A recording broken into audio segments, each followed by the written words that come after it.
Assalamualaikum warahmatullahi wabarakatuh dan salam sejahtera.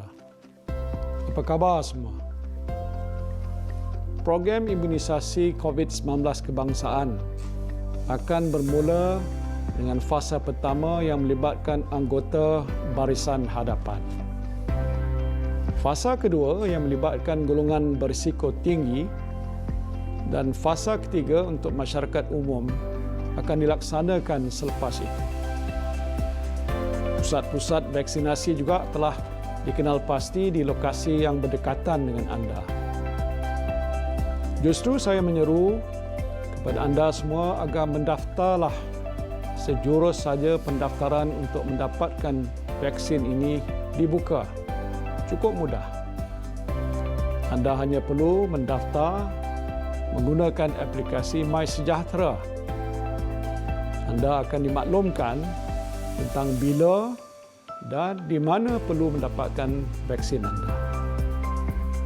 Vaksinasi ini amat penting untuk kita semua bagi membentuk imuniti berkelompok supaya kita dapat bersama-sama membendung wabak ini daripada terus merebak.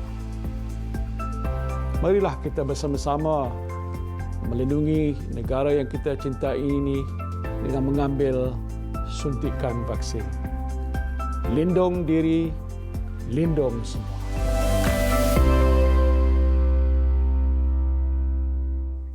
Assalamualaikum, selamat pagi ucapkan buat semua penonton Malaysia hari ini. Selamat pagi Eli, Fadli. Selamat pagi. Selamat pagi. Kita harapkan semuanya sihat walafiat. Itu antaranya lindungi diri, lindungi semua. Kita dah di fasa ini kan, maknanya kita perlu beri tanggungjawab kita dan juga kerjasama sepenuhnya lah sebagai rakyat Malaysia untuk kita menerima vaksin. InsyaAllah kita doakan yang terbaik. Yang baik, fikir yang baik-baik, insyaAllah baik-baik yang jadi. Betul. Tapi selain daripada fikir itu, kena bertindak juga. Bila kita dianjurkan untuk mendaftar, jangan kita tangguh-tangguhkan. Kan, sebab program vaksinasi ini ialah seperti yang Muhammad Perdana Menteri sebutkan, untuk imuniti kelompok. Betul. Jadi kalau kita daftar dan giliran kita sampai, kita ambil vaksinasi, insyaAllah kita menyelamatkan sekeliling kita. Kita nak mencapai 80% untuk imuniti kelompok ini, dan kalau lihat dari segi program imunisasi COVID-19 kebangsaan atau PSCK ini sebenarnya telah pun dikeluarkan tempoh hari, dan harus ramailah di antara kita kan yang mungkin ada sifat tanggungjawab tersebut. Dan saya pagi tadi pun ada terbaca juga dan terdengar Kerajaan Arab Saudi pun sekarang ini dalam fasa mereka ini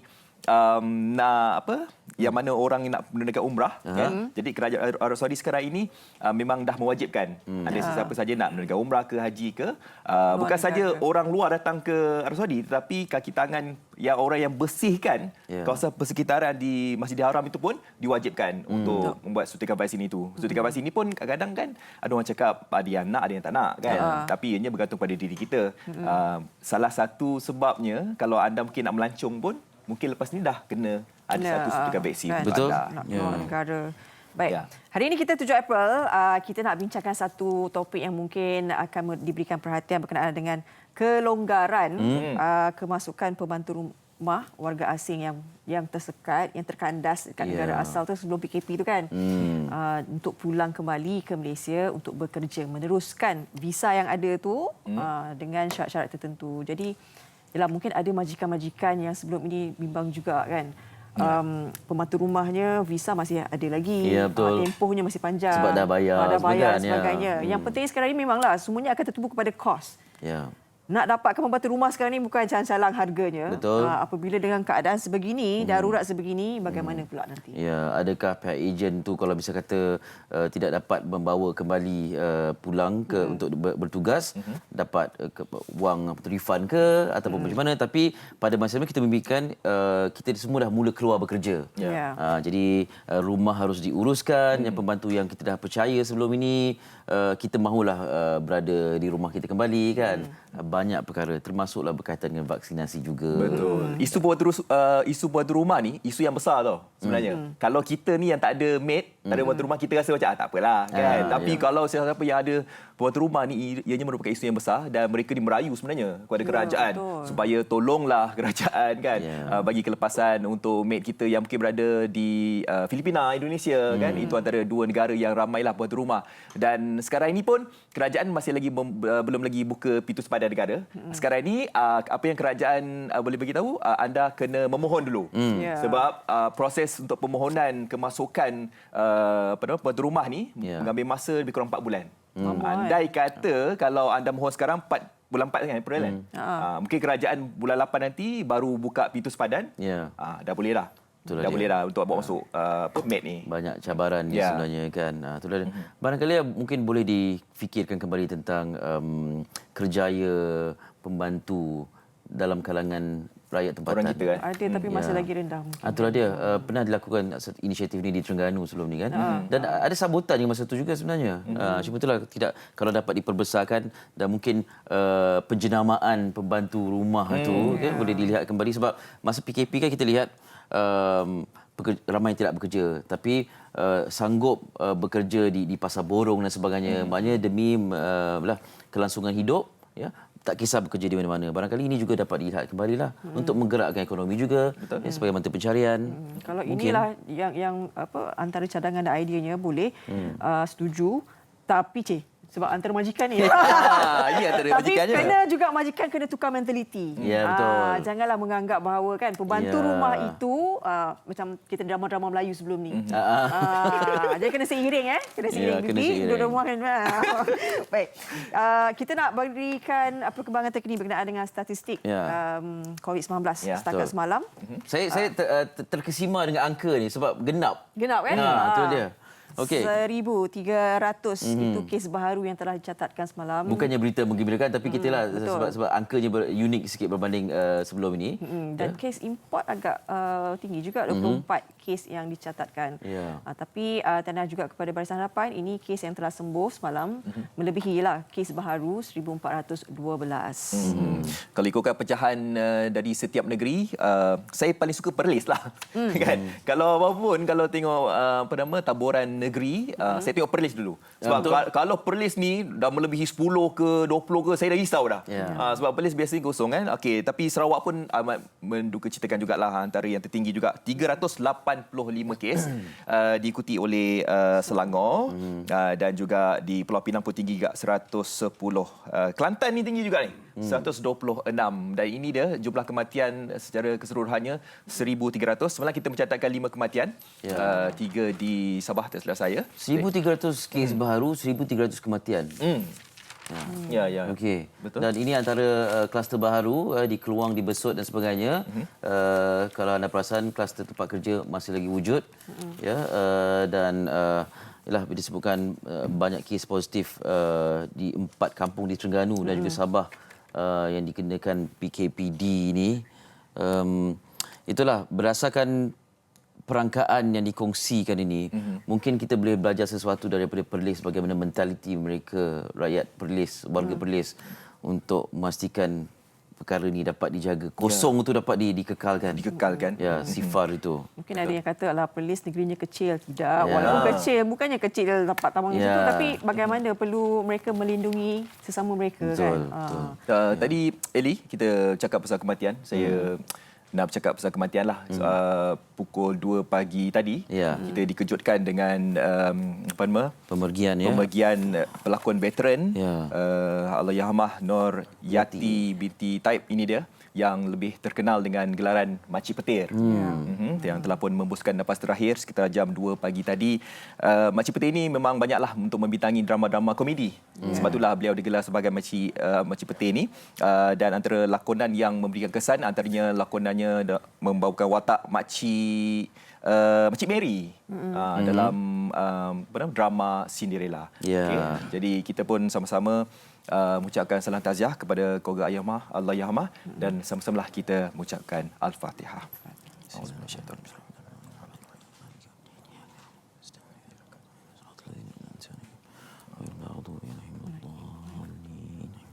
Semoga roh Allahyarhamah Nur Yati dicucuri rahmat dan ditempatkan dalam kalangan orang beriman. Amin. Kita ucap terima kasih kepada anak Anda Allahyarham yang memaklumkan emosi hantaran di media sosialnya. Jadi perkembangan pastinya akan dikongsikan juga oleh Faizul Hafiz.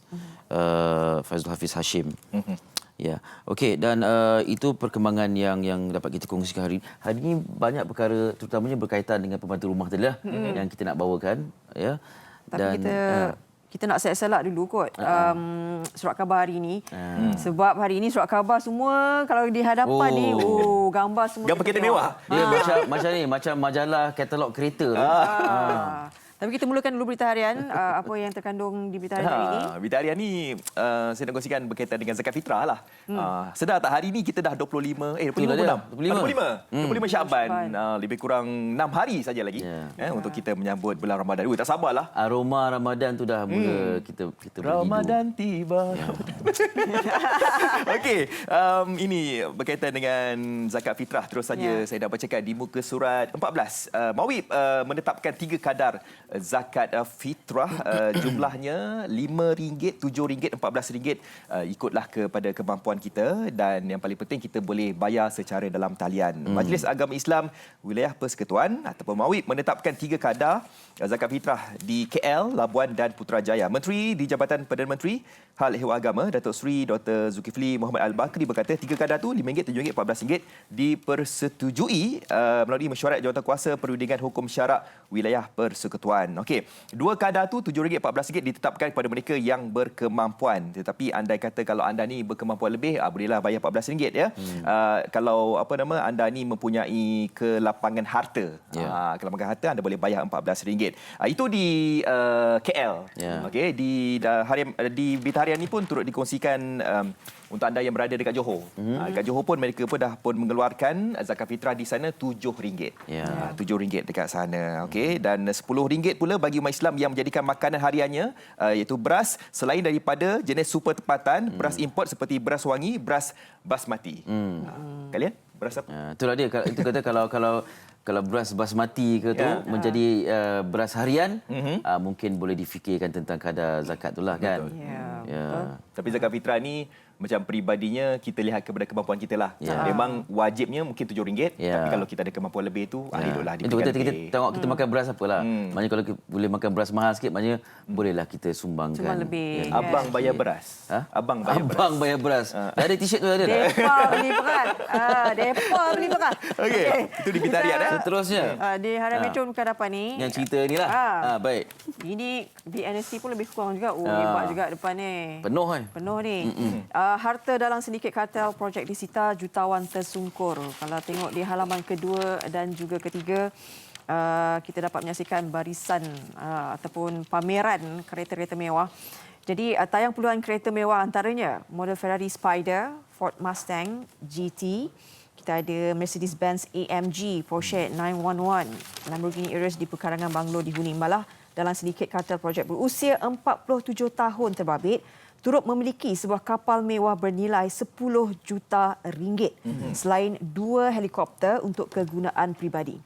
Jadi kehidupan persis jutawan ini dinikmati suspek bergelar Datuk itu. Bagaimanapun dibongkar Pegawai Suruhanjaya Pencegahan Rasuah Malaysia SPRM susulan serbuan dilakukan di kediaman mewahnya kemarin.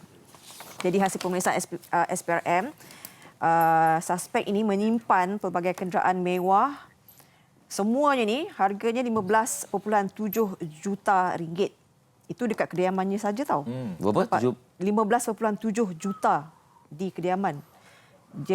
Yang kereta mewah ni lah. Okey.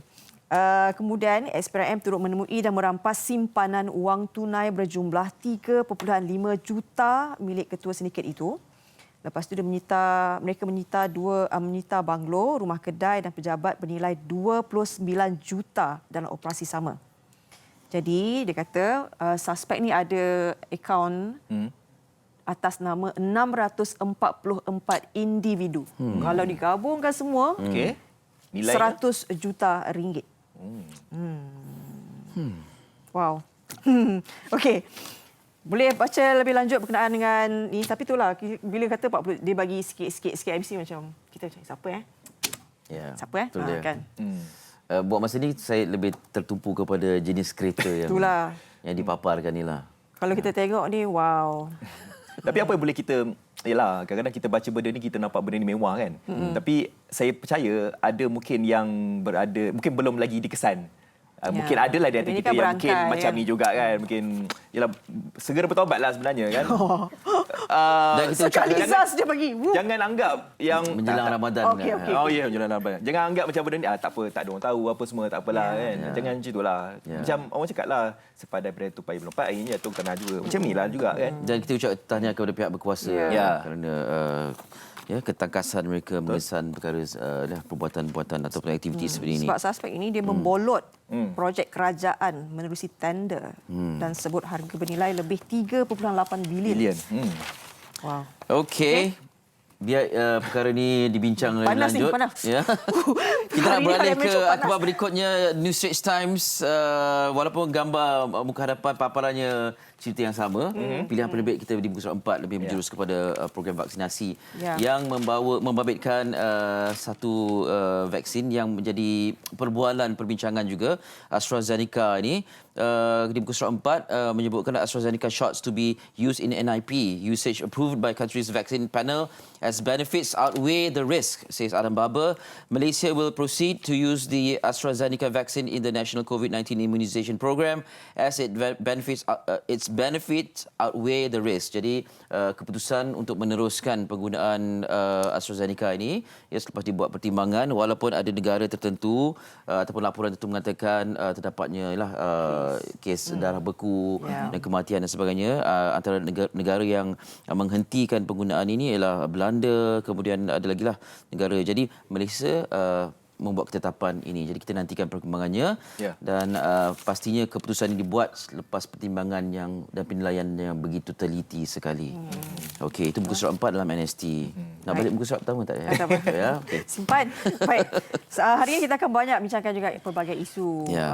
Kita tadi salah satunya pembantu rumah kan yang akan dibenarkan pulang ke Malaysia untuk meneruskan tugasan mereka bila nanti telah kerajaan akan bagi tahu tarikh tertentu bila sempadan telah dibuka. Lepas tu kita ada apa? Kita ada tetamu istimewa. Ketua Menteri Melaka ada bersama kita secara live hari ini. Yang amat berhormat Datuk Seri Utama Dr. Haji Sulaiman Mat Ali nak bercerita tentang satu projek boleh dianggap sebagai mega lah. Dan kita nak faham lebih lanjut sebab ini juga antara yang menjana ekonomi negeri Melaka itu sendiri. Lepas ni akan bersama dengan kita. Ya, nanti bersama dengan saya kita nak bercakap berkenaan dengan baung ekor merah. Itu satu lagi tu. Itu satu lagi tu. Nantilah di hujung nanti dan juga kita ada artis di hujung nanti. Itulah antara pengisian menarik lah sepanjang Malaysia hari ini pada hari ini. Untuk waktu ini kita nak berhenti berehat seketika. Jangan ke mana-mana.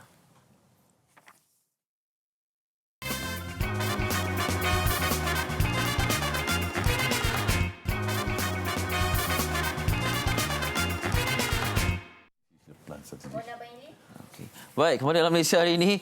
Saya seronok bersembang dengan tetamu kehormat kita hari ini sampai terlupa kita dah mula bersiaran. Baik, kita teruskan perbincangan pertama bersama tetamu di studio hari ini. Saya nak perkenalkan Ketua Menteri Melaka Yang Berhormat Datuk Seri Utama Dr. Haji Sulaiman Mat Ali. Assalamualaikum Datuk Seri. Waalaikumsalam warahmatullahi. Apa khabar Eli? Baik, alhamdulillah. Datuk Seri sihat ya? Alhamdulillah sihat. Alhamdulillah. Selamat datang kali pertama ke Studio Pentas. Yep. Terima kasih sedia bersama kami. Hari ini Datuk Seri datang dengan satu perkabaran yang sangat istimewa. Ini satu projek koridor ekonomi terbaru Melaka yang lebih dikenali sebagai MWES ini, Melaka Waterfront Economic Zone.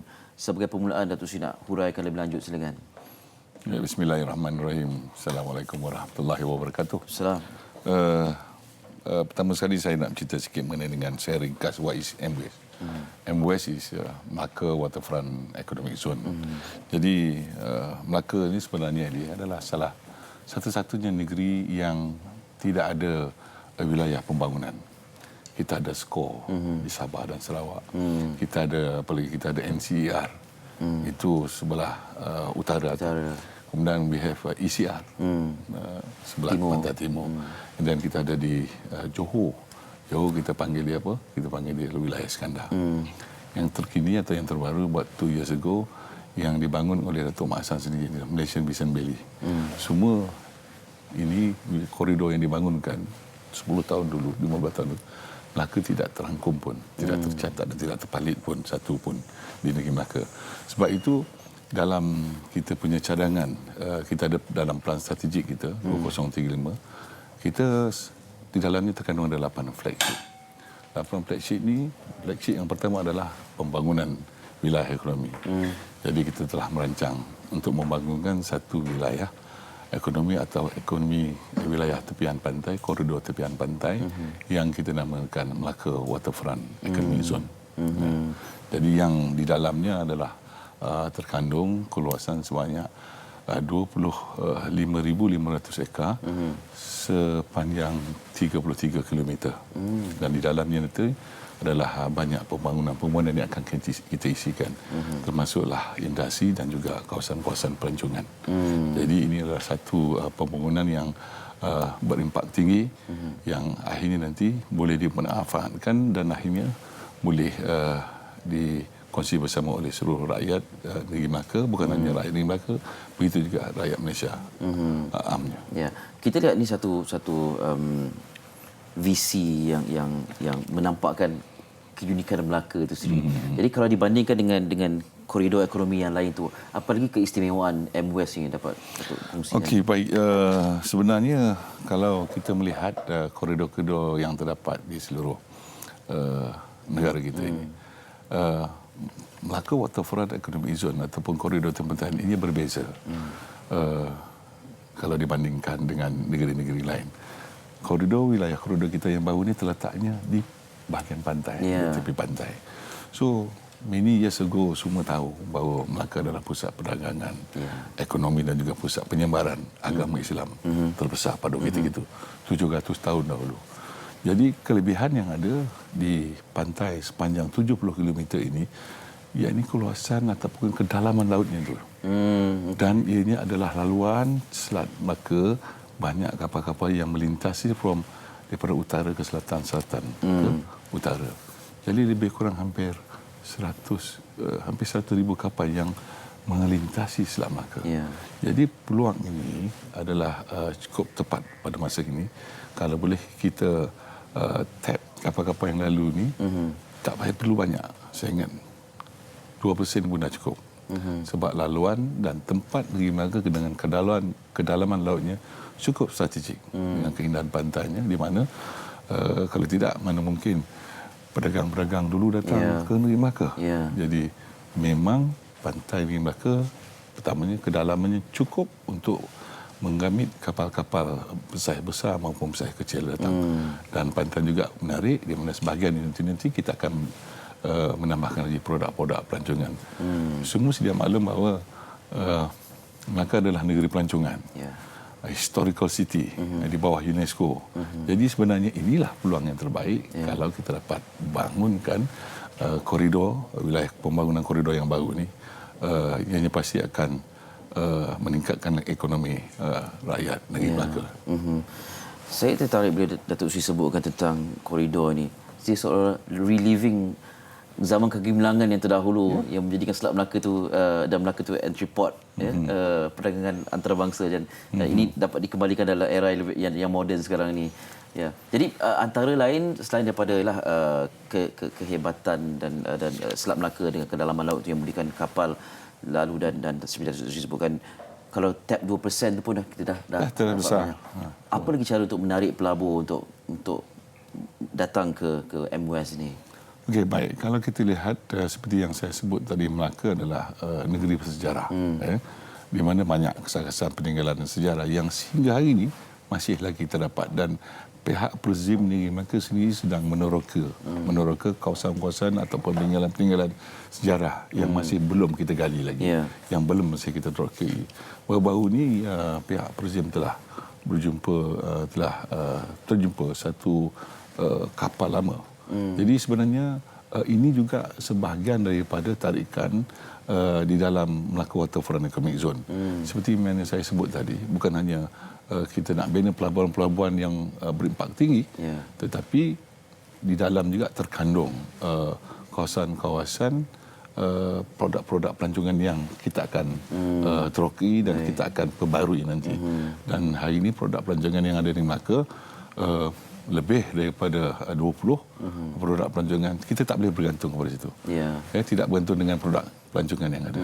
Jadi di dalam waterfront ini sendiri kita akan bina kanal di mana ada kanal-kanal yang boleh mereka melalui melintasi kanal-kanal ini seperti Venice.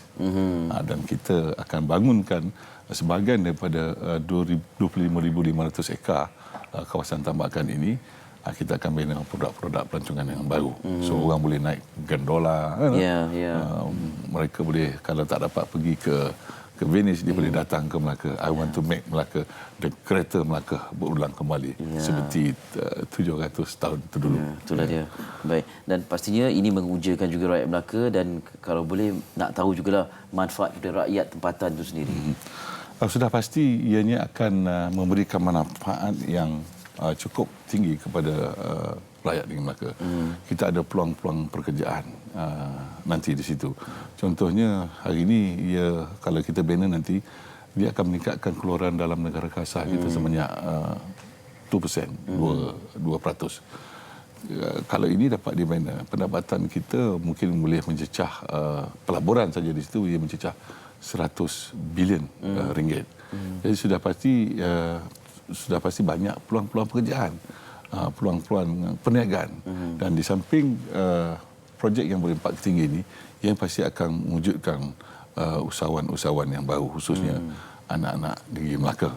Jadi saya mohon kepada terutamanya rakyat negeri Melaka, sama-sama membantu saya, sama-sama membantu pihak kerajaan. Saya mengalu-alukan pandangan mereka bagaimana kita boleh menambah baik lagi apa yang telah kita rancang ini. Sebab itu baru ini 8 bulan tempoh hari saya telah merancangkan pelan strategik Melaka Ku Maju Jaya 2035. Jadi seluruh pembangunan ini akan mengambil masa 15 tahun. Baik. Kita dah ada, kita blueprint dah ada. Kita dah ada dipanggil master plan dah ada. So siapa pun yang akan jadi pemimpin yang akan datang, we have the blueprint, we have the roadmap, and we have that master plan. Ikut saja yang ini, insyaAllah. What we did it now bukan untuk saya, bukan kita semua ini. Kita bangun kat ni, kita bina untuk generasi kita yang akan datang. Betul. InsyaAllah. InsyaAllah. Itulah sambil kita bersembang bersama di sini, paparan backup visual ni menampakkan keterujan. Jadi visualisasi yang cukup mengujakan dan kita harap ini dapat kita nikmati jugalah secara realiti. Datuk Seri jangka bila yang akan kita betul-betul lihat MWest ni? Kita semua pembangunan ini akan melewati 3 rancangan Malaysia. Hari ini kita dalam proses rancangan Malaysia yang ke-12, ke-13, ke-14. By year of 2035 nanti sudah ada nampak pembangunan berdikit-dikit pembangunan yang akan kita bina nanti. Sebab peringkat awal yang pertama ni kita akan buat kerja kita untuk rekriminasi tanah terlebih dahulu. Tapi once mana perkara ataupun yang telah pun siap, sekarang sudah ada pembangunan yang sedang dibina hari ini. InsyaAllah dalam tempoh 15 tahun daripada sekarang, saya yakin kalau kita terus sama-sama membantu menjayakan dos agensi kerajaan, pihak swasta juga dijemput untuk sama-sama. Saya yakin dalam tempoh 15 tahun ini kita akan dapat melihat hasilnya nanti. InsyaAllah. InsyaAllah. Akhir sekali Datuk Seri, harapan terhadap MWest ini kepada Melaka, kepada Malaysia secara amnya. Silakan. Baik, sebenarnya Eli, saya amat berharap agar koridor baru ini, Melaka Waterfront Economic Zone ini, dapat dibangunkan mengikut perancangan blueprint yang kita dah ada. Ikut master plan yang telah pun kita tetapkan selaras dengan saya punya plan strategik Melaka Ku Maju Jaya 2035 ini. Jadi ini adalah satu pembangunan masa depan negeri Melaka seperti mana yang saya sebut tadi adalah pembangunan masa depan negeri Melaka dan untuk generasi negeri Melaka pada masa akan datang. Besar harapan saya. Mudah-mudahan memberikan sokongan seluruh rakyat negeri Melaka bersama-sama dengan pelan ini dan ini akan beri satu lembaran baharu juga kepada sejarah negeri Melaka yang dah terukir sekian lama ini. Datuk Seri, selamat berjaya, selamat menjalankan tugas. Terima kasih. Kita doakan yang terbaik. InsyaAllah. Dan terima kasih sudi bersama kami di Malaysia hari ini. Baik. Yang amat berhormat Datuk Seri Utama Dr. Haji Sulaiman Muhammad Ali, Ketua Menteri Melaka bersama dengan kita bercakap tentang MWest, Melaka Waterfront Economic Zone. Saya pun teruja nak menantikan ni. Satu persatu setiap kali kita ke Melaka ada saja perkara-perkara baru yang kita kenal pasti. Baik, kita berehat seketika, selepas ini Amisha akan kembali bercerita tentang apa yang Fariha sebutkan tadi tentang pembantu rumah asing yang dibenarkan untuk kembali bertugas di Malaysia. Semuanya seperti nanti di Amisha. Beberapa negara di seluruh dunia seperti China, United Kingdom, Jerman, Amerika Syarikat dan Kanada sedang membangunkan vaksin untuk mencegah virus COVID-19. Vaksinasi adalah langkah pencegahan yang paling berkesan untuk mencegah penyakit berjangkit seperti COVID-19. Vaksinasi merupakan suatu bentuk rawatan yang membolehkan tubuh badan melawan jangkitan. Ia dilakukan dengan bantuan sistem imun tubuh yang terdiri daripada rangkaian sel, tisu dan organ yang bekerjasama untuk melindungi tubuh daripada kuman yang berbahaya. Apabila kuman ini masuk ke dalam badan anda, ia akan menyerang jangkitan yang membuatkan anda sakit. Sistem imun badan anda bertindak seperti pasukan tentera yang sentiasa melakukan rondaan di dalam badan. Apabila kuman masuk ke dalam badan, ia akan memberikan amaran seperti penggera dan sel-sel imun yang bertindak sebagai tentera akan diaktifkan untuk melawan dan membasmi kuman berbahaya tersebut. Kemudian, sistem imun anda akan menyimpan memori mengenai kuman tersebut supaya dapat bertindak balas dengan segera untuk jangkitan yang sama pada masa hadapan. Tindakan perlindungan ini digelar immunity, di mana dalam beberapa kes tertentu, ia dapat bertahan selama seumur hidup. Oleh itu, vaksinasi adalah sangat penting untuk memberikan perlindungan kepada semua individu yang tinggal di dalam komuniti. Adalah penting untuk Malaysia bekerjasama dengan negara-negara yang sedang membangunkan vaksin COVID-19 bagi menjamin kesihatan dan kesejahteraan warga Malaysia untuk jangka masa panjang. Pada masa yang sama, terus membudayakan norma baru dalam kehidupan seharian. Pesanan komuniti ini dibawakan oleh Musti dan ASM.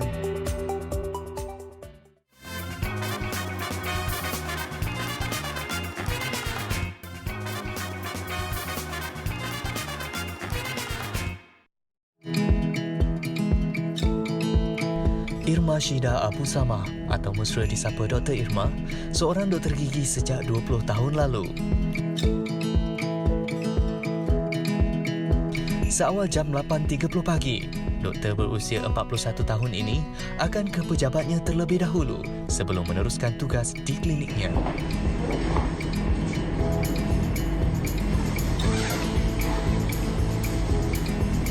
Baru-baru ini, menerusi sidang media bersama Menteri Kanan Keselamatan, Datuk Seri Ismail Sabri Yaakob, pembantu rumah warga asing yang terkandas di negara asal dibenarkan kembali ke Malaysia susulan penularan wabak COVID-19 yang menyebabkan pintu sepadan negara ditutup. Jadi kita bersetuju untuk membenarkan kes-kes seperti ini yang balik dan terkandas dan mempunyai dokumen yang lengkap, ya. Tetapi mereka perlu juga memohon melalui My Travel Pass. Setelah mendapat kebenaran daripada Jabatan Immigration, mereka bolehlah balik ke negara kita, tetapi SOP yang ditetapkan mesti dipatuhi, iaitu mereka mesti dikuarantin. Pengumuman ini sedikit sebanyak memberi kelegaan buat ibu kepada dua orang anak ini kerana dia boleh fokus terhadap kerjaya dan keluarganya. Sebelum ni saya memang sentiasa ada dua pembantu rumah yang membantu saya di rumah. Tapi bila dalam keadaan fasa pandemik ni, bila pembantu asing pulang dan tak dapat masuk kembali, agak orang kata terikat dengan tugasan rumah, di mana kita terpaksa membahagikan masa dengan betul-betul tepat. Perlu menyiapkan masak, anak ke sekolah dan juga kemas rumah, basuh baju, cuci pinggan, lipat baju sebelum kita ke pejabat untuk menguruskan hal-hal kerja pula.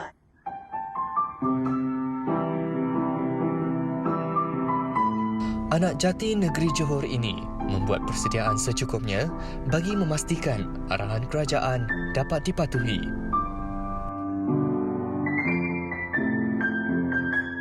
Untuk menerima seorang pembantu rumah yang baru, perkara pertama adalah untuk meminta mereka menjalani ujian COVID untuk memastikan yang mereka adalah bebas COVID dan dalam keadaan sihat. Jika sebelum ini kita akan keluar membeli barangan di luar, tapi untuk memastikan mereka lebih mudah membeli barangan di mana barang dapat dihantar ke rumah instead of pembantu rumah yang keluar mencari barang. Harapan agar kemasukan pembantu rumah dari negara asing ini telah disalin sebelumnya dan juga dalam keadaan yang sihat agar tidak memberi risiko kepada warga tempatan. Baik, kita telah mendengar antara luahan majikan dan juga bertindak sebagai ibu kan di rumah. Pastinya bagi pasangan ibu bapa ataupun pasangan suami isteri yang bekerja kedua-duanya, ini memberi tamparan hebat jugalah bila tak ada pembantu rumah, mereka terkandas di negara asal. Jadi bila adanya pengumuman yang telah diumumkan oleh Menteri Kanan Keselamatan ini, di mana pembantu rumah asing boleh kembali ke Malaysia dengan syarat-syarat tertentu, ini yang ingin kita perjelaskan berkenaan dengan isu ini. Jadi kita nak bersama dengan Datuk Foo Yong Hui, merupakan Presiden Persatuan Pekerjaan Malaysia. Kita berhubung secara maya bersama dengan beliau. Selamat pagi, Datuk. Ya, selamat pagi. Baik, Datuk. Kita berbincang berkenaan dengan isu ini kan. Ada yang kata ini merupakan berita baik kepada majikan yang menantikan saat ini. Tapi bukan sekarang. Jadi mungkin Datuk boleh perjelaskan bagaimana mungkin pendapat Datuk sendiri bila mendengar pengumuman ini oleh Menteri Kanan Keselamatan. Ya, ini memang ada satu berita yang bagus. Sama ada untuk majikan dan juga untuk agensi pekerjaan. Dan pengumuman ini ada untuk dua perkara. Perkara pertama adalah untuk pembantu rumah yang balik cuti di kampung itu dan terkandas kerana pelaksanaan MCO sejak 18 hari bulan Mac tahun 2020. Jadi mereka terkandas di negara asalnya sekarang. Dengan pengumuman ini mereka boleh balik ke Malaysia. Yeah. Jadi yang majikan-majikan yang mempunyai pembantu rumah yang sudah balik ke negara asalnya hampir 1 tahun lah. Yang ada yang permit pun sudah habis tempoh. Tapi dengan pengumuman ini mereka sekarang boleh datang baliklah dengan majikan membuat permohonan melalui MyTravelPass. Dan berita baik untuk agensi pekerjaan adalah mereka dari pengumuman Menteri Kanan yang berhormat Datuk Seri Ismail Sabri itu bahawa agensi sudah boleh memulai membuat proses untuk pembantu rumah baru. Jadi ini memang ada satu berita baik untuk industri pekerjaan dan juga untuk majikan lah. Ya. Datuk mungkin ya. Mungkin Datuk ada data atau informasi yang lebih tepat berkenaan dengan mungkin sebelum ini kita tahu dalam masa setahun ni berapa banyak permohonan majikan ataupun pekerja pembantu rumah yang terkandas di negara asal mereka membuat permohonan untuk kembali masuk ke negara ini untuk menjalankan tugas mereka. Saya tidak ada figure ini sebab mereka yang menghantar pembantu rumah untuk balik cuti itu tidak ada rekod dah. Sebab mereka tidak perlu membuat sebarang laporan kepada Jabatan Immigration atau dengan agensi. Jadi tapi pada feedback dari persatuan kami, angkanya tidak kurang daripada 2-3 ribu orang lah. Tidak kurang daripada 2-3 ribu orang. Dan juga ada pada waktu MCO itu ada yang balik juga. Jadi kekurangan pembantu rumah ini memang agak besar lah. Saya rasa tidak kurang daripada 5,000 hingga 10,000. Ya. Jadi dengan teruskan tak apa. Ya, jadi dari pengumuman ini dengan kebenaran ini akan mengatasi banyak masalah yang majikan yang menghadapi lah. Jadi berkenaan dengan perkara ini Datuk, kan SOP baru kan kita ada juga kan. Jadi apa yang mungkin SOP ini yang boleh dikenakan kepada majikan dan juga pekerja pembantu rumah tu nanti? SOP-nya sebenarnya senang. Ada di laman web itu, laman web Jabatan Immigration-nya pun ada. Majikan perlu memohon melalui MyTravelPass. Okey? Jadi biasanya Immigration akan bagi tahu keputusan dalam masa 1 minggu. So bila mereka sudah mendapat travel pass, mereka harus untuk pembantu rumah di negara asalnya harus memohon visa tanpa rujukan, visa without reference di kedutaan Malaysia untuk mendapat visa masuk. So dan sebelum keberangkatan mereka harus membuat satu PCR test dalam masa 72 jam sebelum berangkat. Jadi, tapi pintu masuknya ada untuk KYA saja. Dan mereka juga harus download itu MySejahtera. Dan waktu mereka tiba di KYA, mereka juga kena buat satu PCR test lagi lah. Dan juga kena kuarantin 7 hari. Jadi, tapi kos kuarantinnya adalah RM150 sehari. Tapi saya dengar-dengar ada itu kos operasi lah yang agak tinggi dah. Saya tak berapa pasti berapanya. Sambil dengar ada agak-agak tinggi yang itu. Jadi bila melihat SOP baru ini, pastinya kita majikan juga ingin tahukan kos baharu pula. Kita tahu sebelum ini bagaimana kalau kita nak ambil pembantu rumah, kos yang tertentu kan. Tapi ini bila ada penambahan seperti ini dengan swab testnya, dengan kuarantinnya, mungkin Datuk boleh kongsikan berkenaan dengan kos baru ni. Untuk kos untuk mengambil pembantu rumah itu saya rasa tidak akan naik lah.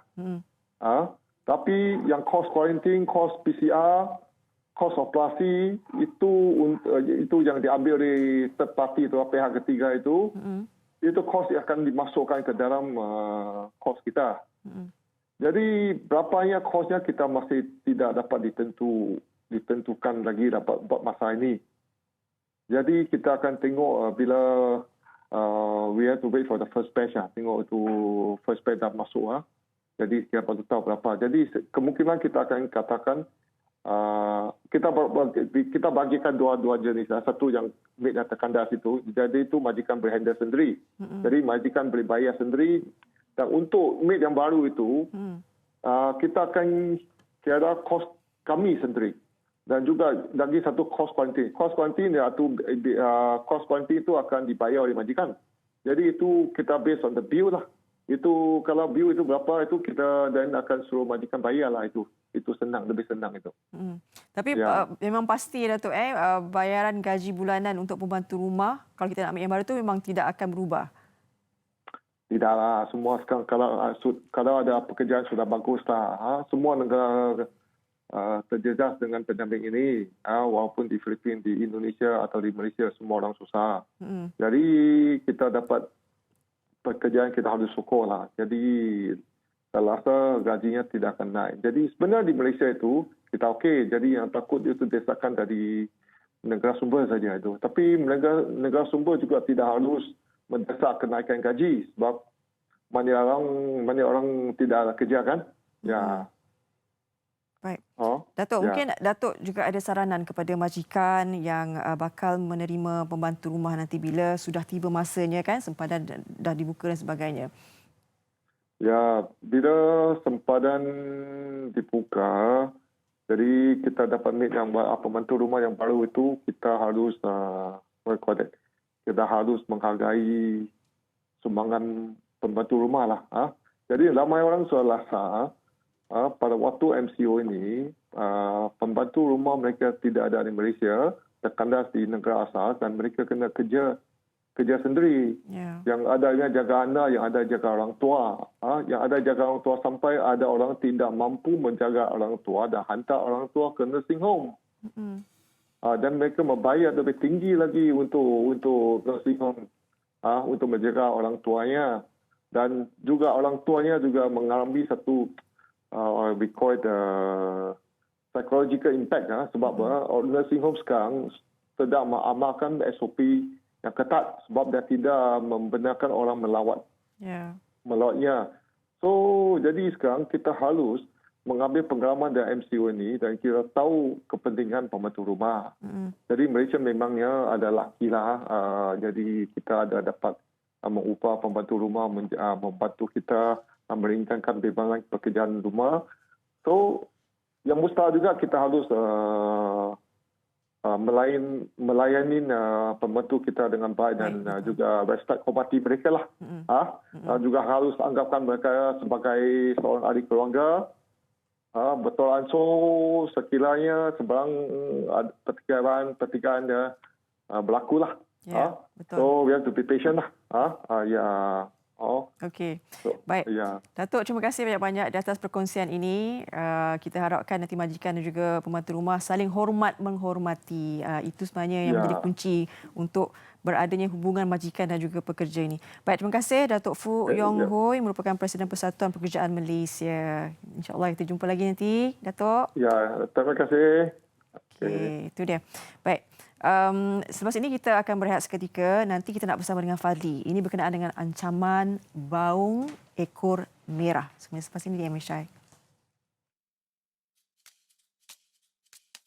Pada kehidupan norma baru ini, penggunaan pelitup muka sama ada jenis pakai buang atau fabrik sangatlah penting dalam membendung penularan virus COVID-19. Cara memakai pelitup muka adalah sangat penting. Ramai yang tidak memakai pelitup muka dengan betul. Ilyas, kita tidak boleh pakai pelitup muka di bawah hidung. Salah tu. Bukan begitu, Ilyas. Lihat bagaimana Sheila memakai pelitup muka. Pastikan ianya menutup hidung dan mulut sepenuhnya. Pemakaian pelitup muka yang betul dapat mengurangkan risiko jangkitan. Ramai yang tidak tahu cara menyimpan pelitup muka yang betul, terutamanya semasa makan. Kita tidak boleh meletakkannya di bawah dagu ataupun disangkut pada telinga. Disisip di lengan atau siku pun tidak boleh. Contohilah Alia yang menyimpan pelitup mukanya dalam beg plastik. Pelitup muka pakai buang hanya boleh dipakai sekali sahaja dan tidak melebihi 8 jam. Bagi yang bergejala, pelitup muka pakai buang perlu ditukar selepas 4 jam. Setiap pelitup muka harus ditukar apabila permukaan dalam basah atau lembap. Bagaimana pula dengan pelitup muka yang telah diguna? Pelitup muka pakai buang perlu dibuang dengan cara yang betul. Pegang pada tali atau loop pelitup muka dan tanggalkan. Seterusnya, masukkan dalam beg plastik dan buang ke dalam tong sampah yang bertutup. Pastikan anda mencuci tangan dengan air dan sabun selepas membuang pelitup muka. Manakala pelitup muka fabrik perlu dibasuh dengan sabun pencuci sekurang-kurangnya sekali dalam sehari. Jangan lupa untuk sidai dan keringkan. Selesai. Mudah sahaja kan? Pemakaian pelitup muka perlulah mengikut kesesuaian keadaan. Sheila, pelitup muka tidak perlu dipakai sekiranya kita memandu kereta bersendirian. Begitu juga ketika kita bersenam seperti berjoging. Ianya boleh mengganggu pernafasan kita. Pelitup muka wajib dipakai di tempat-tempat awam. Setiap orang mesti memakai pelitup muka semasa berada di luar rumah. Lupa? Rimas? Jangan dijadikan alasan untuk tidak memakai pelitup muka. Jangan leka dan alpa. Kita belum menang. Kembali lagi pastinya di Malaysia hari ini. Kita nak bercakap berkenaan dengan ancaman ikan baung ekor merah. Ikan baung ni memang sedap, masak azam dan sebagainya. Ikan baung ni boleh mencapai harganya RM20 sekilogram. Itu bagi kita lah, komuniti manusia memang suka ikan baung ni. Tapi sebenarnya ikan baung ni adalah kategori dimasukkan ikan baung ni ikan baung merah, bukan ikan baung tempatan, tapi ikan baung ekor merah ini dimasukkan dalam kategori ikan pemangsa. Maksudnya kalau ikan baung ekor merah ni diletakkan ke dalam sungai kita ni, ianya boleh mengganggu ekosistem yang berada di pesisir sungai ataupun di kawasan sungai ataupun di tasik dan sebagainya. Dan perkara ini telah pun berlaku di mana ikan itu terlepas disebabkan ada kejadian sangkar hanyut dan pecah di Sungai Perak. Jadi untuk itu kita nak mendengarkan pandangan daripada Jabatan Perikanan Perak. Dengan itu saya bersama dengan Encik Zakri Mokri, Pengarah Jabatan Perikanan Perak yang telah pun berada di talian sekarang ini. Assalamualaikum, Encik Zakri. Waalaikumsalam, Encik Fazli. Ya, Cik Zakri. Ya, selamat pagi. Selamat pagi. Cik Zakri, kita nak lihat ataupun nak dengarkan pandangan daripada Jabatan Perikanan berkaitan dengan sangkar yang hanyut dan pecah di Sungai Perak. Kita tahu bahawa ikan baung merah ni memanglah sedap kan, tapi ianya telah pun terkeluar daripada sangkar itu dan mungkin mengganggu ekosistem di Sungai Perak itu. Apa pandangan daripada Cik Zakri sendiri? Okay, terima kasih. Pertama kali Jabatan Perikanan mengambil maklumlah berkenaan kejadian tersebut. Kejadian itu berlaku pada 29 Mac yang lepas, lebih pada 5 petang lah, di mana sebanyak 250 petak sangkar dia telah hanyut. sebabkan tali putus lah.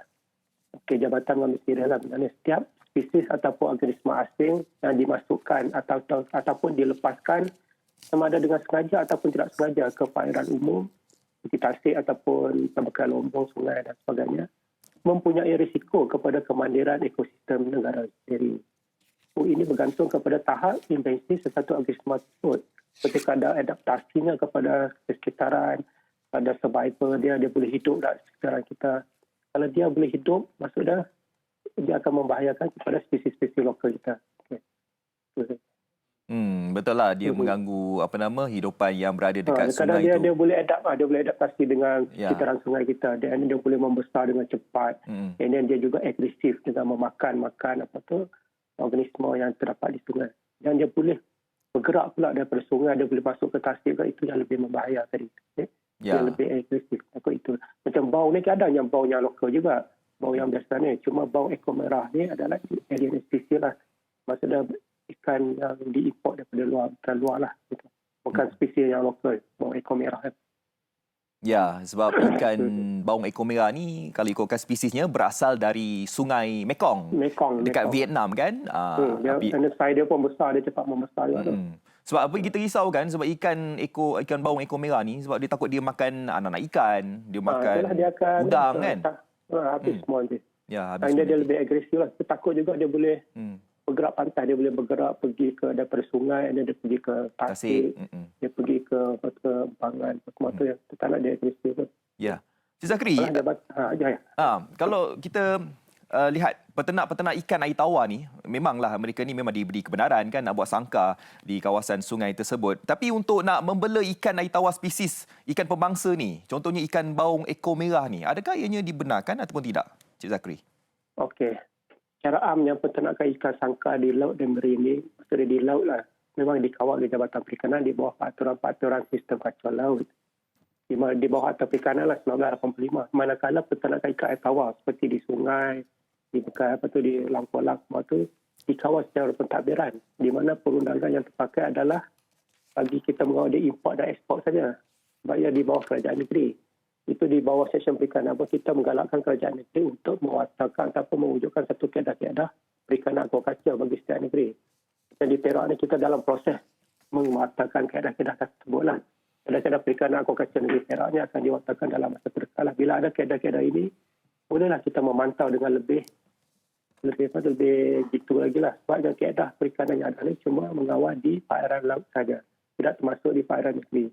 Itu yang kita hadapi sekarang ni. Macam sekarang ini kita cuma boleh menasihati nelayan menasihati penternak supaya tidak menternak ikan tersebut. Kerana kita tidak ada bidang kuasa yang boleh mengambil tindakan. Itu yang kita mengharapkan kerajaan negeri segera mewatakkan kaedah-kaedah aquaculture ini supaya kita dapat membuat pemantauan dengan lebih baik lagi. Okey, daripada laporan yang dikeluarkan daripada Jabatan Perikanan Perak sendiri, apa yang mungkin Cik Zakri boleh berikan setelah melihat sangkar itu koyak, lepas tu pecah dan sebagainya? Apakah punca sangkar itu boleh pecah dan sebagainya? Dan mungkin ada usaha-usaha daripada pihak Jabatan Perikanan Perak sendiri supaya perkara ini tidak berlaku lagi di masa yang akan datang, Cik Zakri? Okey, yang pertama kejadian itu berlaku disebabkan air pasang. Dan bila dia ada satu sampah, dia panggil macam keladi gunting tu, melanggar dia punya sangkar tu. Sangkar dia tu banyaklah, dia ada 300 sangkar. Bila sampah langgar, tali dia putus dan menyebabkan hampir 250 sangkar dia hanyut. Dan kebanyakan sangkar ni dia berlaga dengan kapal korek pasir dan sangkar ni terkemek dan rosak dan kebanyakan ikan yang dalam sangkar tu mati sebenarnya. Ada yang terlepas, ada yang mati sebab lemas. Sebab sangkar tu dah tenggelam tadi. Kerana cuma kita nasihat kepada penternak, sebenarnya kalau boleh dapatlah pandangan daripada jabatan apa-apa spesies yang hendak diternak. Apakah mungkin usaha-usaha daripada Jabatan Pertanian Perak sendiri, khususnya macam untuk mengelakkan perkara ini tidak berlaku lagi, dan mungkin ada bantuan-bantuan lain yang diberikan untuk golongan nelayan di Perak, Cik Zakri? Okey, yang pertama ni kita galakkan walaupun secara sukarela penternak-penternak ini berdaftar dengan Jabatan Perikanan. Di samping itu diminta untuk penternak-penternak ini mengamalkan pensijilan amalan aquaculture yang baik ataupun MyGAP. Bila ada amalan aquaculture yang baik ni, maksud penternak ni kita akan pantau dia dengan spesies apa yang diternak. Di samping kalau dia buat peternakan yang baik, maksudnya dia punya produk ataupun ikan yang dihasilkan meyakinkan pengguna. Itu juga kita minta dia orang berdaftar dengan jabatan supaya dapat kita buat pemantauan dengan lebih rapi lagi. Ya, dan kita harapkan juga bahawa nelayan-nelayan dekat sana tu mematuhi segala garis panduan yang dikeluarkan kan daripada Jabatan Perikanan. Sebenarnya bukannya tak boleh kan, kalau kita nak membeli ikan spesies ini boleh dibenarkan, tetapi harus mematuhi dengan segala kawalan yang lebih ketat. Dengan kawalan yang lebih ketat lah. Kalau macam kita di tangki mungkin kita boleh buat pengawalan. Bila di sangka ni mungkin susah sikit. Itulah. Tapi dalam kes ni kita dapati yang terlepas tak banyak juga. Kita anggarkan dalam 10% sajalah ataupun 10% saja yang hidup. Yang lainnya mati sebab terperangkap tadi. Dan kejadian ini juga pun kita terima kasihlah kepada peternak, pemancing dan nelayan darat. Semua tu dia cepat-cepat dia tangkap balik tu. Sebab ikan ni ikan yang dibelah dia tak pergi jauh. Sebab dia biasa dia pergi makan dan dia jinak. Dia masih ada di sekitar itu lagi. Dan kita terima kasihlah kepada peternak dan ada nelayan, pemancing, ramai yang mancing pada hari itu. Dia dapat tangkap balik ikan ni. Itu yang kita dapat kita kawal jugalah.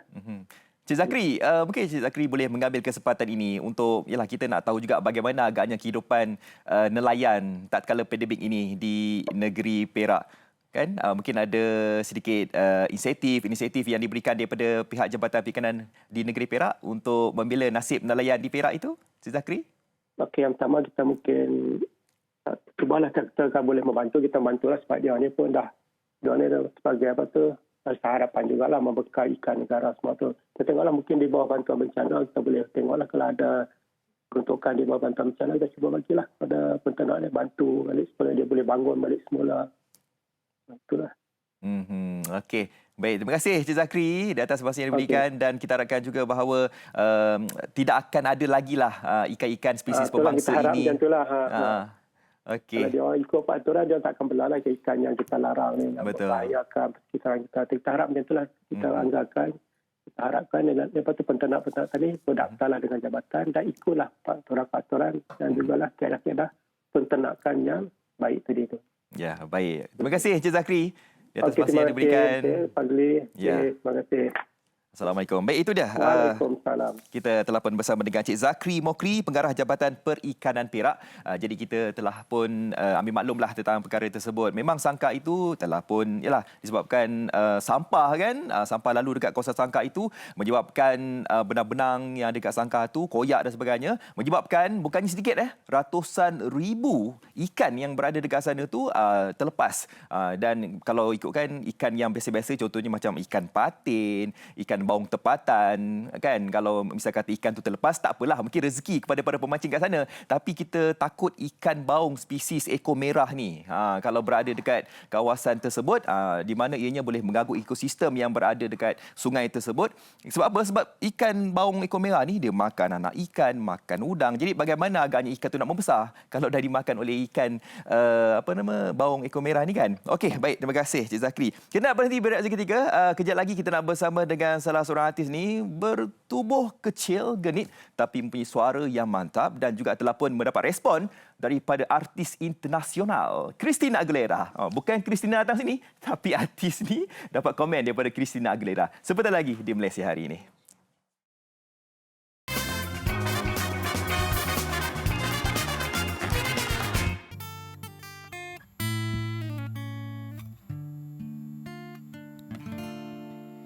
Dikalanya angin membisik-bisikkan harapan palsu yang menyamar bagai rindu,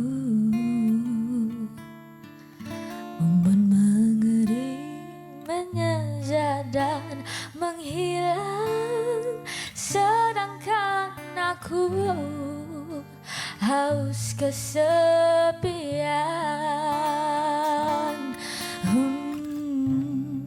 Oh, mengapa ku yang tersakiti,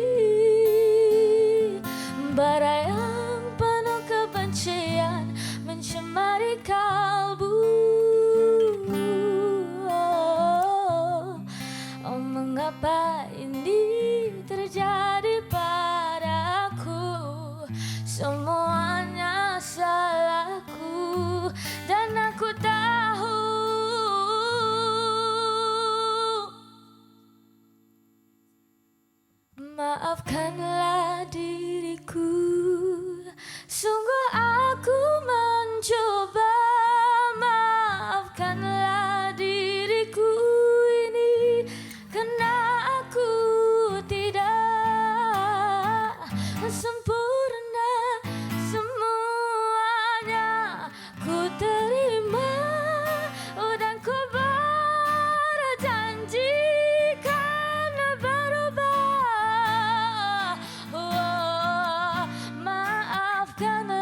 diriku yang tidaklah sempurna. Ku berjanji kan berubah. Ku pandang ke arah sinar bintang-bintang mencelah malam menuju impian. Oh, mengapa ku yang tersakiti, bara yang penuh kebencian mencemari kalbu. Oh, mengapa ini terjadi padaku? Semuanya salahku dan aku tahu. Maafkanlah diriku, sungguh aku mencoba. Maafkanlah diriku ini kerana aku tidak sempurna. Semuanya ku terima, oh, dan ku berjanji kan berubah. Maafkanlah diriku yang tidaklah sempurna. Ku berjanji kan berubah. Maafkanlah diriku yang tidaklah sempurna. Ku berjanji kan berubah.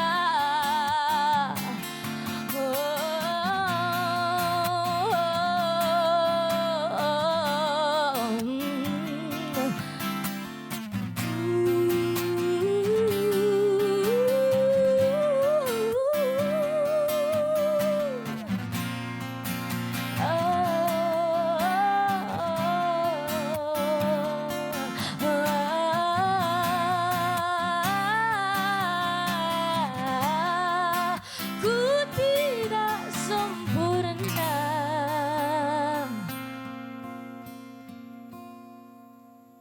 Yeay, Noha. X sempurna. Wow, tu memang X wow. sempurna ke? Wow. X sempurna ke tak sempurna? Yang mana tu ni? Tak sempurna. X tak sempurna. X sempurna. Dia nama je. Okey. Tapi sebenarnya tak. Okey, ni Noha dia Bahrain. kita kenalkan Noha Bahrain. Comelnya. Thank you so much. Noha Bahrain sebelah tu siapa? My guitarist Fuad Ko. He is very talented and he has always been with me kalau nyanyi lagu ni. Main depan sikit. Oh, okey. Saya cari juga ada power bank kat belakang ke, sebab suara kita terlalu kuat untuk saiz dia. Mic lebih kurang empat orang. Man, di sini. Diri ke? Oh, diri. Itu nakal. Itu nak kena ni. Okey, lagu tak sempurna lagu siapa? Lagu Sendiri buat. Oh, bukan. It was actually composed by Ezra Kong. Wow. Yes. Patutlah. Okey. Yes, and Noha Right. sangat bertuah lah untuk dapat chance untuk bekerja dengan Ezra Kong. And yeah, it has been such Okey, a satu benda lah saya dah cakap Ya. kepada netizen-netizen yang sebelum ini mengecam Noha kan. Semasa pagi ni secara langsung, inilah ternyata membuktikan bahawa sebenarnya beliau segenit ini boleh melantunkan suara yang luar biasa. Mungkin ambil kesempatan ni sebab ada yang dah tahu ataupun mungkin ada yang tak tahu. Kesempatan, Contoh, ambil kesempatan yang baiklah. Tak, sebab mungkin Noha boleh ceritalah sikit yang berkaitan yang dikecam apa semua tu. Memang biasanya mengalami masalah teknikal ketika menyanyi ke?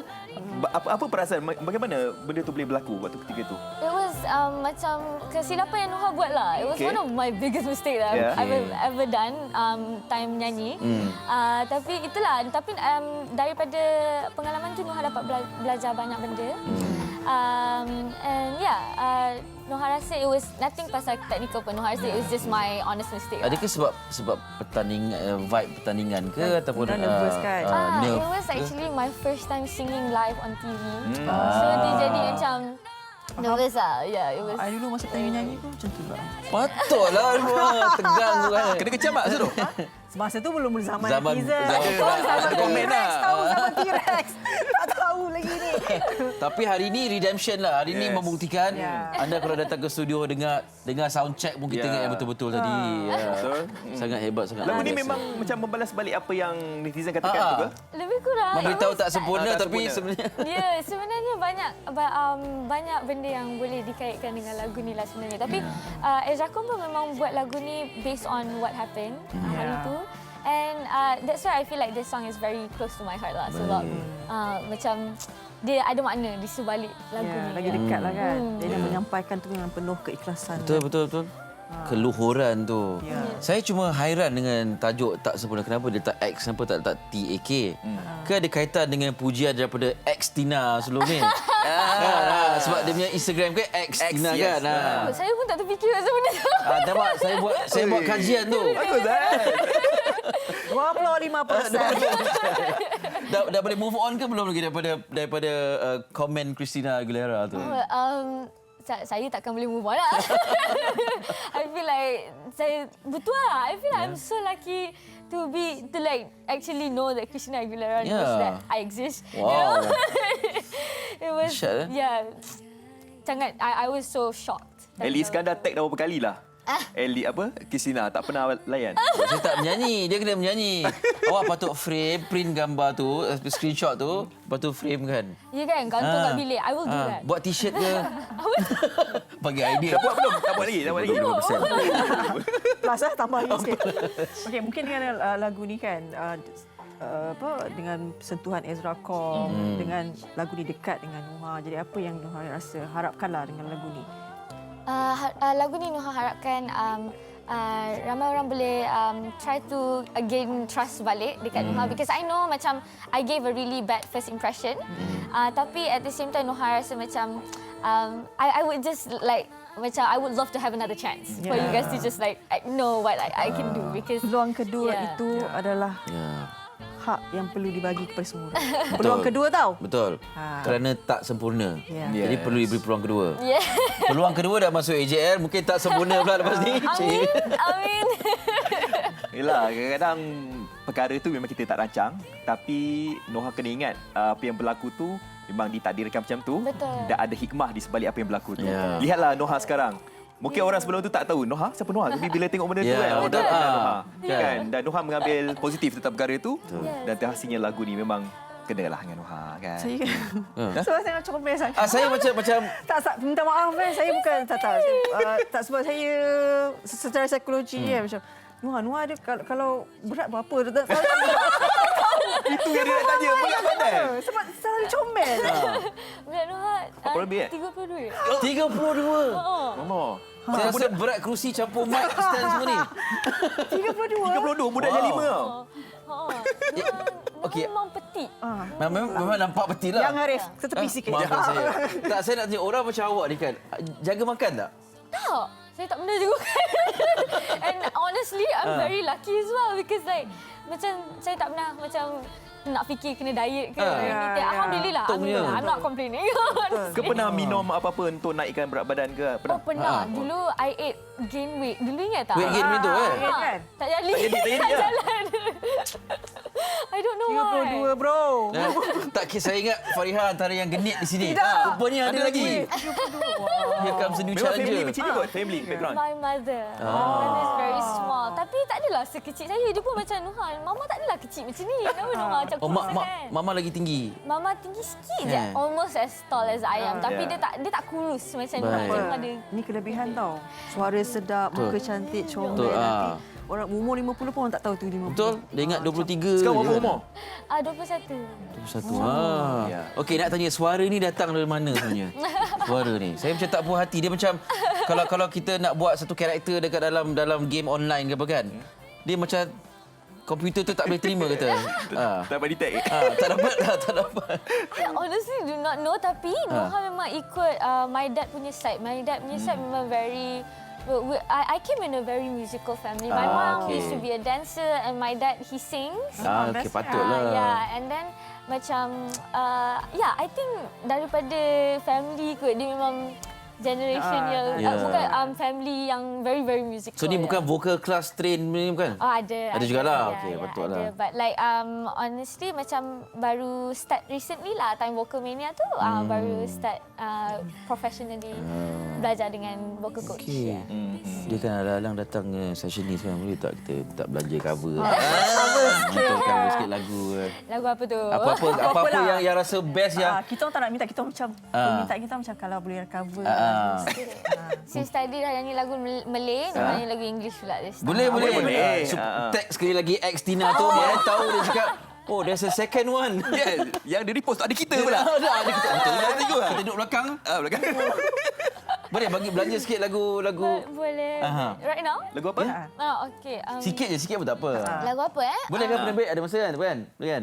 Boleh. Ada permintaan tadi saya nampak. Ada permintaan apa tadi tu? Wah, okey. Boleh masuk, silakan. Boleh. Ya, sini untuk teknikal juga. Ini untuk adjust saya punya chordnya. Alright. Okey. Bukan lagu bukan apa, ketik kuku tau. Tak apa. Nuha je pilih. Hurt ke tak kisahlah. Apa? Arcade ke? Tiba-tiba. Tak apa yang tu pula. Okey, If I Ain't Got You, okey. Boleh. Okey, silakan Nuha. Alright. Mic ni. Duduk buat setting macam tadi. Macam tadi. Boleh. Tak sikit je. Sikit pun tak apa. Sikit je. Bawa je. Okey. Sampai kita settle lah. If I Ain't Got Dapat You. Gitar okey? Dia. Okey. Dia pro ke? Reverb sikit. Okay.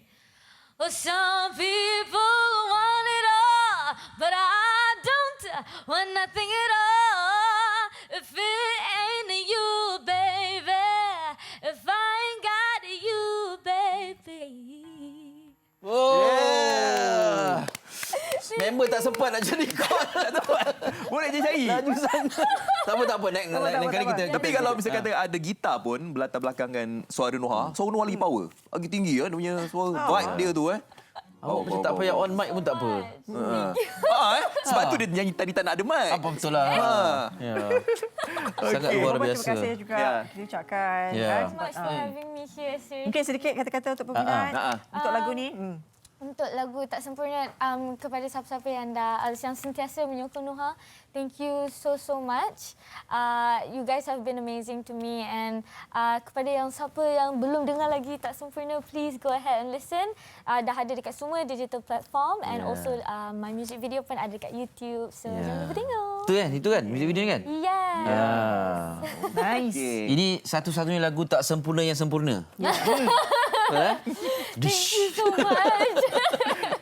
Okey. Terima kasih Nuha. Terima kasih Kak Fuad. Terima kasih. Terima kasih banyak. Right. Baik. Topi tu boleh PM tepi. PM tepi 2 kali. Dua kali. Okey, jaga diri. Esok nanti MHI akan bawakan tajuk kejayaan Pidar M Johor membantras jenayah. Ya, betul.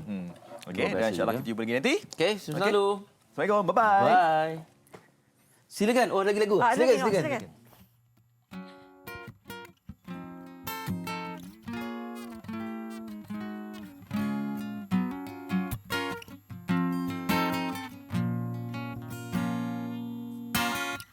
I see the crystal raindrops fall and the beauty of it all. And when the sunshine's coming through, to make these rainbows on my mind. When I think of you sometimes, boy, I wanna spend some time with you. Just the two of us. We can make it if we try. Just the two of us. Just the two of us. Just the two of us. Building castles in the sky. Just the two of us. You and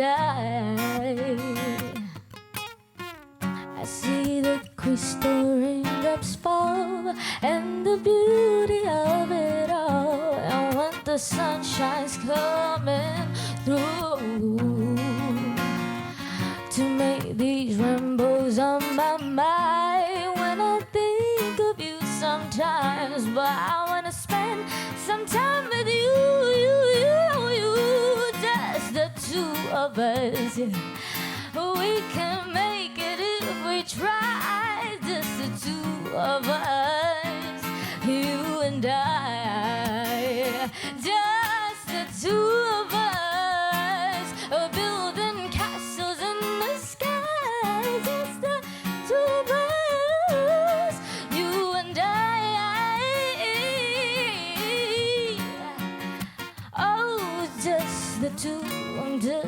two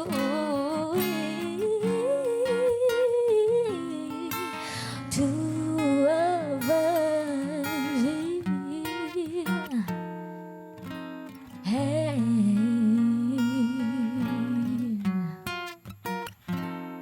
just the two of us, just the two